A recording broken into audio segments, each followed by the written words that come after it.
Good morning. Today is May 11th, and my topic is eternal darkness. And what I want to talk about today is the people of Gaza, the West Bank, Lebanon. I'm staying away for the moment from Iran and all of that. You know, the emphasis has been pretty much on the policies, US policies, US support of Israel, and so forth. And for some time, the disaster that has befallen the people in Gaza got a lot of attention, but now we've moved on mostly to other things. Let us remind ourselves that the population of Gaza was about 200 million people, of which about 100,000 were killed, including women and children. Most of the hospitals were wiped out. 80% of all the housing in Gaza was wiped out. There is now supposedly a cessation of conflict in Gaza, but actually there is a yellow line. Israel controls about 40% of what used to be Gaza, and the rest of the population is squeezed into the other part. People are mostly living in tents. Children are mostly not going to school. Hospitals are mostly been destroyed and non-functioning. And the Israeli military is shooting across the yellow line. Some days, 30 people on the Gaza side are getting killed, presumptively because there's a Hamas person in that the Israelis think they're able to kill. You have a population that is not being able to move into their houses. You have a population of children, around 30 or 40% of the population, which is totally traumatized. Many are injured. We know from other parts of history, or we know even more nowadays because of recent research, that things like dyslexia can also be caused by early childhood trauma. For example, if a child is in an automobile accident in Santa Cruz at the age of 2, he or she may become dyslexic.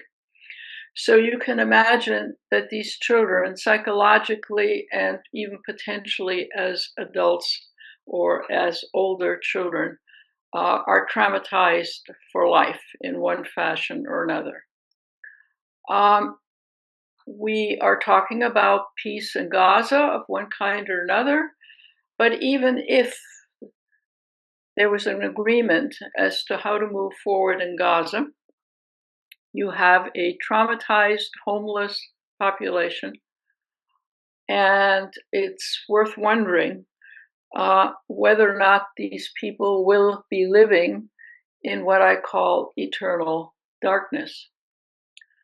Then you have Israel, where, of course, some Israelis were traumatized by the events of October 7th.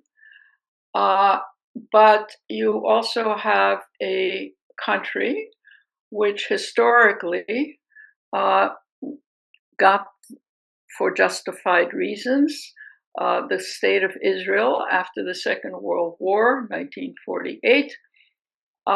The indigenous population historically was both Jews and Palestinians. Most of the Palestinians were kicked out of what is now the state of Israel, although 20% of the population of Israel is still Palestinian, and they're considered to be Israeli citizens. For years and years, those folks were discriminated against, poor education, poor economic circumstances, no representation in the Knesset, although the recent years that has changed.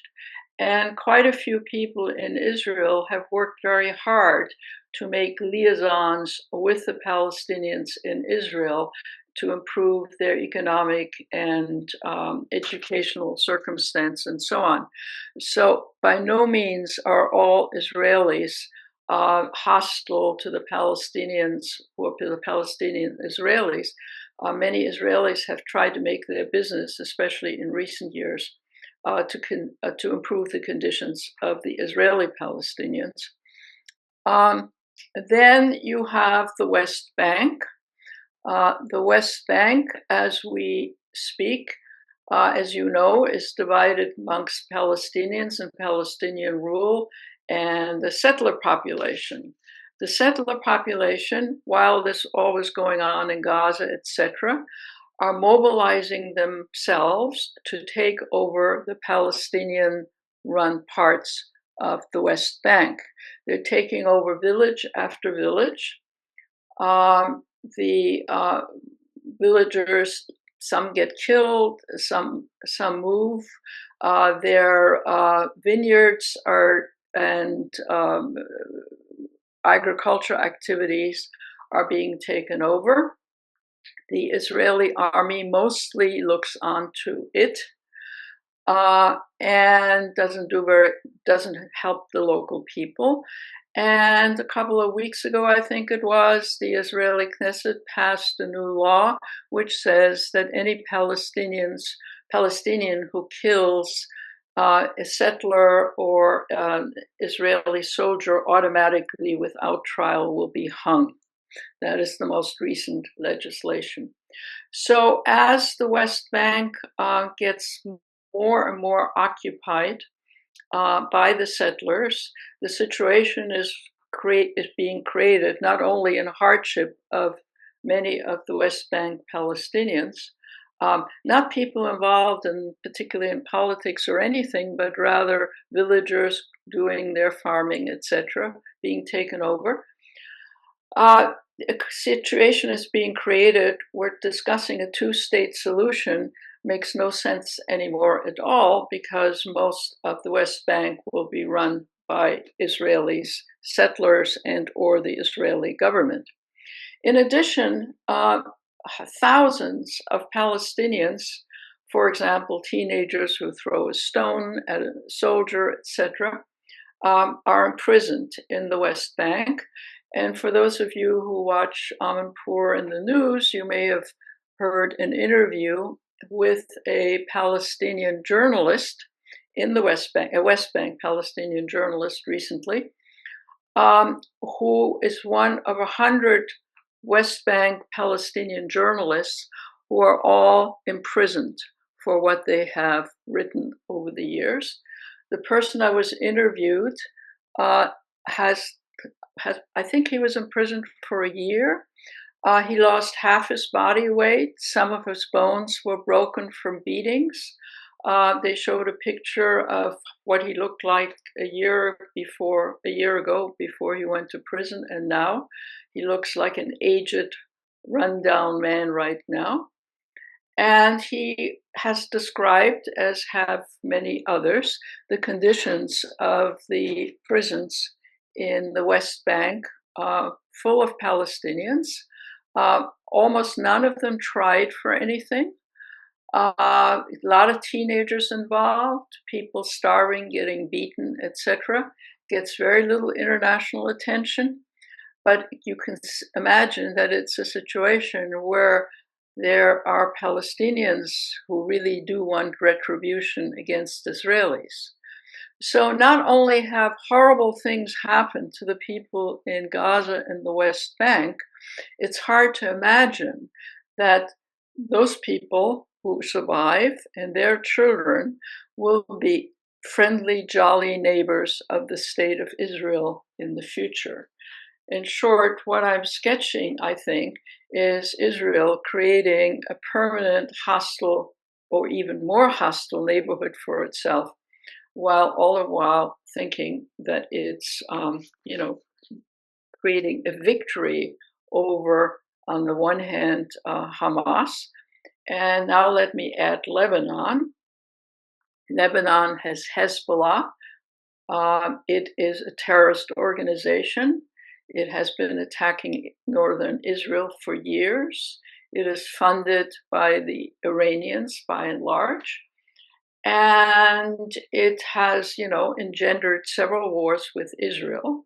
The current conflict with Israel is that Israel essentially has taken over, I don't know whether it's 10% or what, of the land from northern Israel to the Nahani River, and has told all those people who live there, who are Lebanese, that they should move out to save themselves. Where you're talking about 1 million people. And the people on the front page of the New York Times today were people who moved out as told from where they lived, went to a village which was not on the list of villages not to be inhabited by Lebanese, and they were still killed. In addition, Israel is bombing Beirut, the capital, presumptively bombing to kill Hezbollah leaders. There are sections of Beirut which are Hezbollah, populated by Hezbollah people. It is presumptively aiming at those and aiming at the leadership of Hezbollah. So, for example, was it a day or two ago, the Israelis bombed an apartment house in Beirut, which was actually, I don't think in the Hezbollah area. But anyway, it was right in the middle of Beirut, because presumptively a Hezbollah person was living there.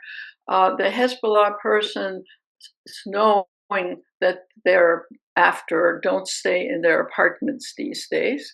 So the entire apartment house was destroyed, and then, of course, a lot of innocent people who are not part of Hezbollah were killed. So here's a situation which has been and is serious for Israel. And it is understandable that Israel would like to get rid of terrorist opposition groups. Opposition to it is the state of Israel.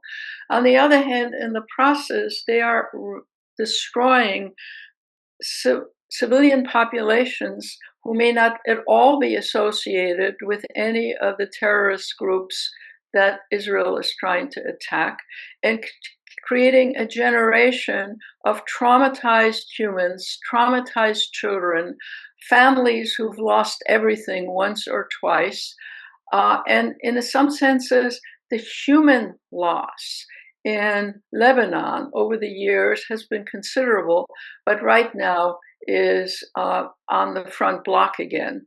And I would suggest that much of the population of Lebanon, even those who are anti-Hezbollah, which is a considerable portion of the Lebanese population, will be not only traumatized, but anti-Israel in the most serious way imaginable.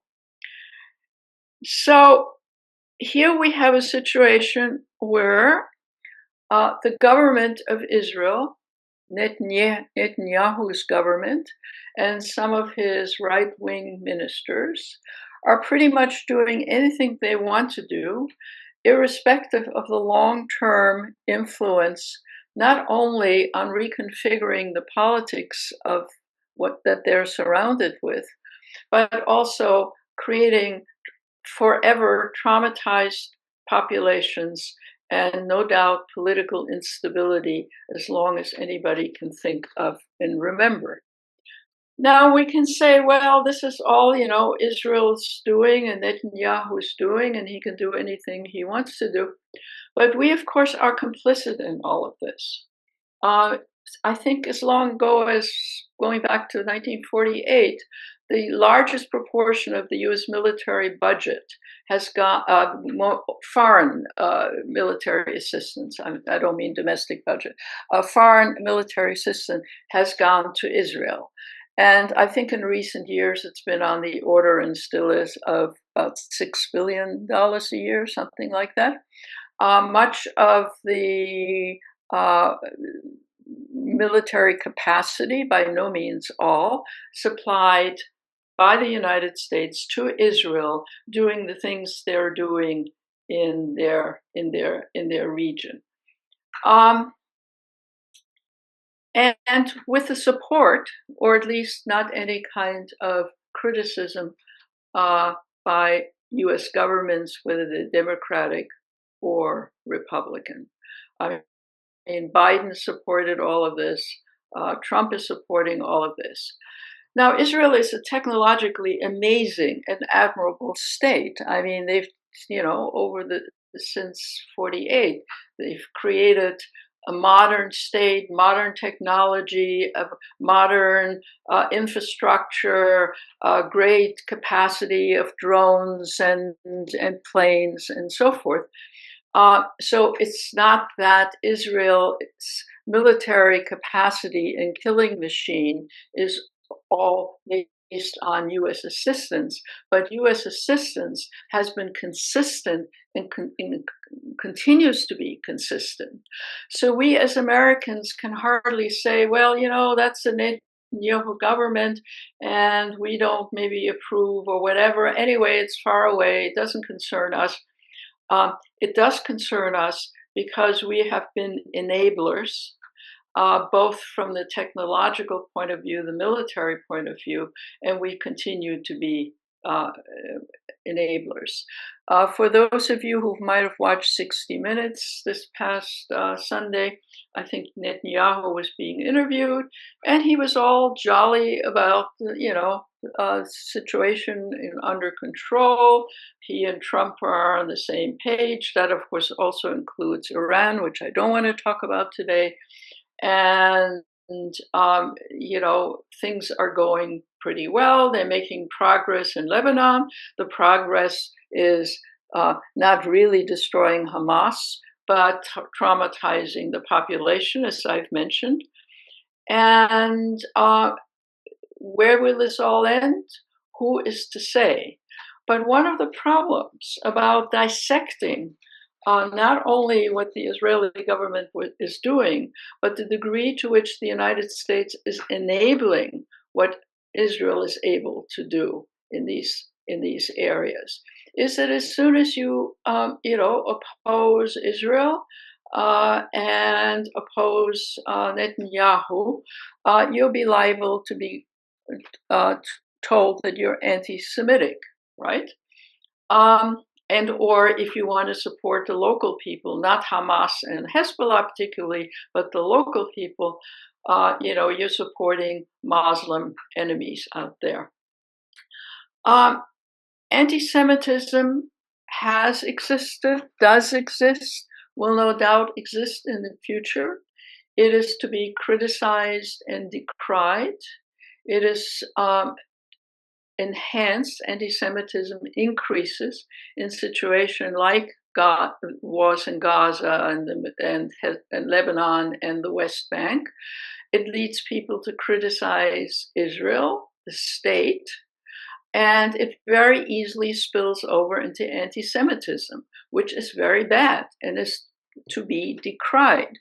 But as intelligent humans and observers of both domestic and international affairs, we need to be very careful that we're not being accused of anti-Semitism if in fact we're not anti-Semitic, we may even be Jewish, but to say we oppose the government of Netanyahu and what he is doing.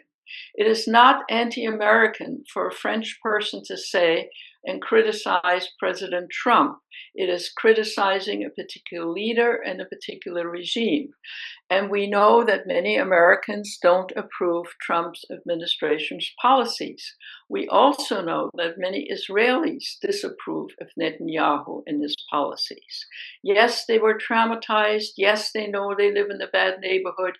Yes, they need to know that things need to be done.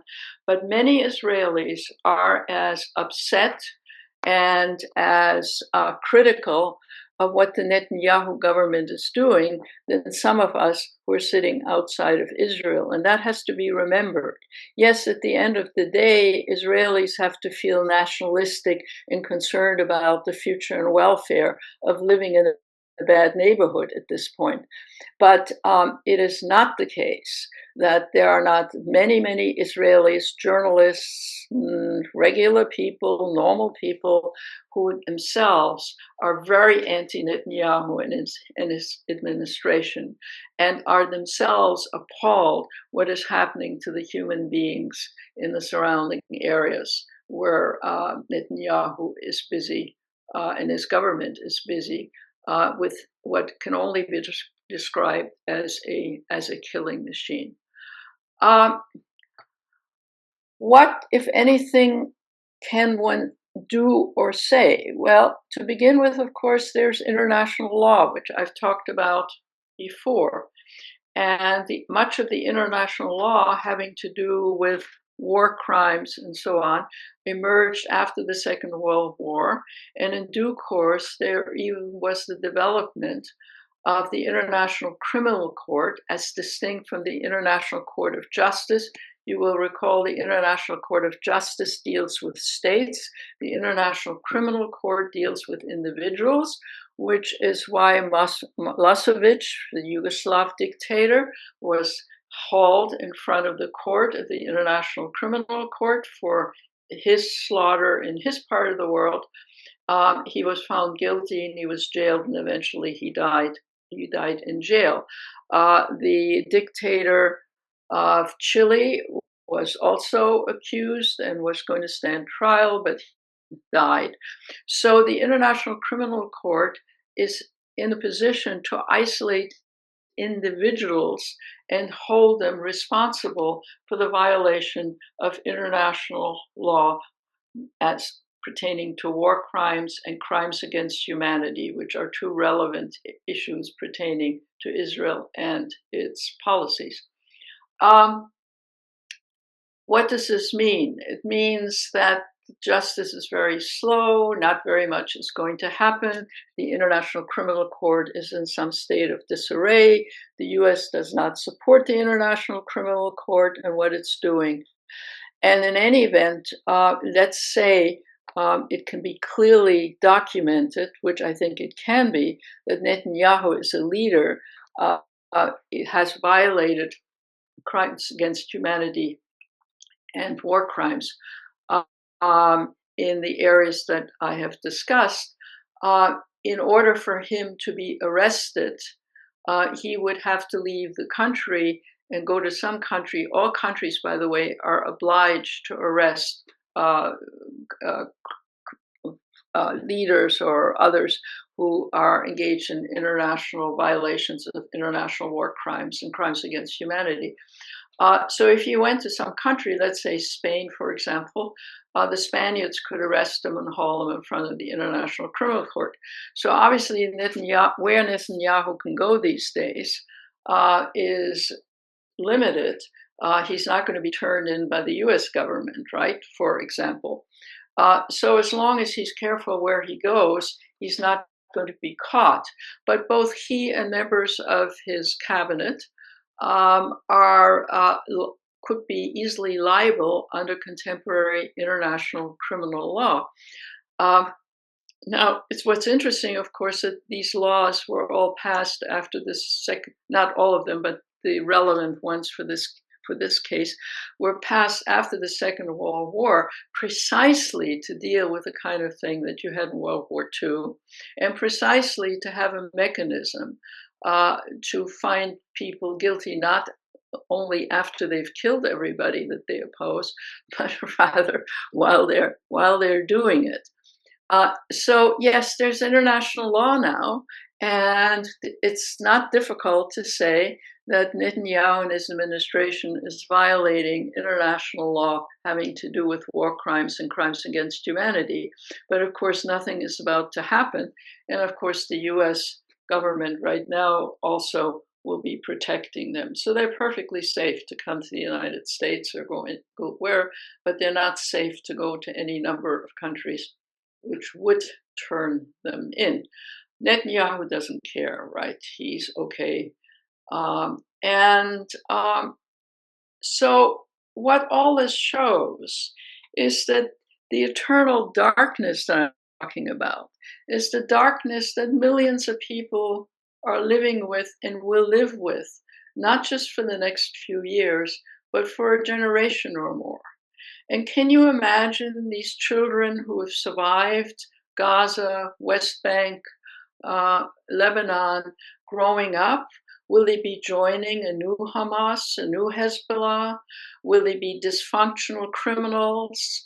Will they be retarded? Will they suffer from dyslexia? What does it mean for those societies? Putting Humpty Dumpty back together again with this kind of onslaught to not just the adult population, but the young population of that part of the world is not a recipe for a peaceful future, a creative, non-destructive future for that part of the world, because those countries will continue to be dysfunctional and its populations will continue to be dysfunctional. And it's very difficult for us to get our heads around this, because how do you think of let's go back to Gaza for a minute. 100,000 people minimally have lost their lives in Gaza, but so many more people have been injured. So many people have lost parents, siblings. So many people, children, I'm talking about people as children. What is going to come of these people? How will they live? How will they create a better neighborhood? There doesn't seem to be any long-range thinking about any of this on the part of perfectly reasonable Israelis, reasonable Americans. And because it's Israel, people are unwilling to speak truth to power here. When this sort of thing happens in other countries, there is an outcry that is much more widespread, because, as I keep repeating, as soon as you say something against Israel and its policies, there's screams of anti-Semitism going up anywhere. And I urge everybody to separate anti-Semitism, which is both historically and contemporarily is terrible and ought to be resisted, from what we have here, which is a secular Israeli government representing secular ideas here, not religious ideas, not even ethnic ideas, but contemporary political ideas, mowing down whole countries, whole populations, whole generation of children, and making life genuinely impossible. The other thing I would just like to add as an addendum is that when I say eternal darkness, I genuinely mean that these societies and these people will live in eternal darkness, at least for another generation or two. And we as Americans who support our government and support its policies and are fearful if we critique Israeli policies so that people don't consider us anti-Semitic, etc., really need to examine where we stand. And concentrating on other things, other parts of the world, other concerns, who's going to get elected to our city council, maybe being, wanting to be charitable and working on food programs for the unhoused in Santa Cruz. Those are all things we should be doing. But we should also be looking at what's going on there. And we should also keep ourselves informed. And we also need to press our political representatives that they can't just ignore this or largely ignore it under the fear that they will be accused of anti-Semitism. Anti-Semitism needs to be tamped down wherever it exists. We're not talking about anti-Semitism here. We need to talk about a secular Israeli government which is doing this to large chunks of the population. And admittedly, let me reemphasize, Hamas and Hezbollah are awful organizations, but you have to ask yourself, how is it that they've become as powerful as they have? There are historical reasons for that, number one. And number two, if the Israelis manage to kill more and more, let's say, of the remnant leadership of Hamas, one better believe that teenagers in Gaza will want to join whatever residual Hamas is left over because of what they have experienced and what is happening. In other words, not only do these people now live in darkness, but as they emerge from the darkness, they will remember. Memories are long. Traumatized children and teenagers do remember things. And it very well may lead to the next generation of poor Israel, which deserves to have a peaceful state and not be maligned by neighbors and by various kinds of groups in countries, will never be able to rest because they're surrounding themselves forever, it seems to me, for areas, Gaza, Lebanon, West Bank for sure, of people who deeply, deeply remember how their children, their relatives were killed, how they suffered homeless, how they lived in tents through winters, how their children couldn't go through school, how people have serious in life, not only life-threatening, but lifetime serious injuries. People will remember this. And so I guess what I'm saying, A, we should put more emphasis and interest in our own thinking to A, stay informed, and B, try to have an input of what is happening and not just say to ourselves, well, the thing in Gaza, that's now old news. We're now concentrating on Iran and what they're up to. Yes, we need to be willing to focus on multiple things. And let me just add one small point. It has nothing to do with the Middle East. You might have noticed that the U.S. shot another small ship and killed the people on the small boat in the near Venezuela. That too is a violation of international law. You can't just randomly shoot people dead in small boats, even if they're in international waters. So even in that part of the world, we are still willing to disregard international law, international norms, which is sort of a tragedy because there was no more powerful country about developing the international law, laws of war, and so forth after the Second World War than the United States was. And now we are not only disregarding it in our own policies, but we're willing to close our eyes or shut our eyes when other countries are doing it.